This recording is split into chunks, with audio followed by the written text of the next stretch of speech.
you have to move all your equipment up the glacier for maybe about 15, 20 kilometers.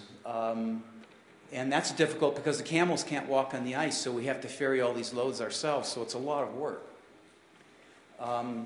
Eventually, we established our base camp.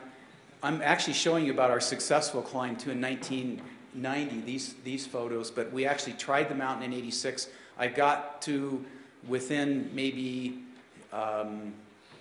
200 meters of the top, and I turned around in a storm that year that ended up being a bad storm, that people climbing from the south side and the Pakistan side got caught in that storm, and 7 people were killed in that storm, but we turned around when we saw that storm coming.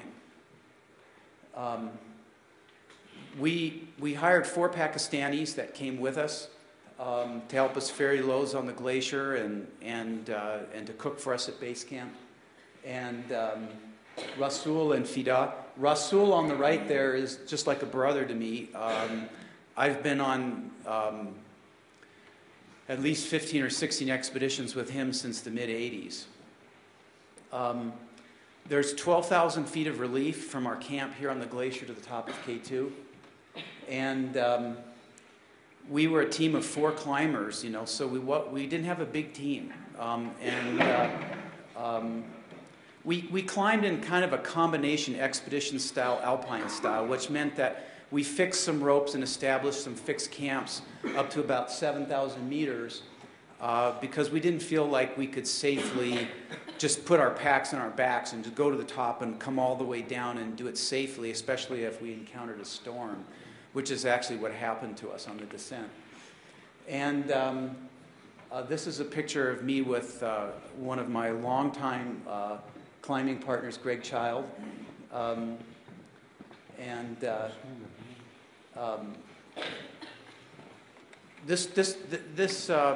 I'm not showing is how many times we went up and down the mountain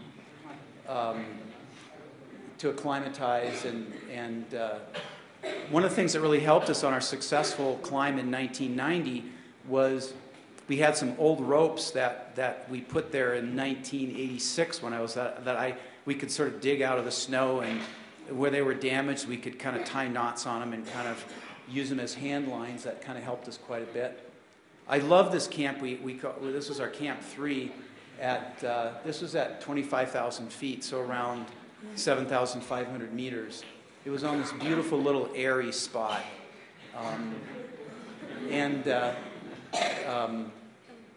When we actually went to the top, you know, we really went very light, and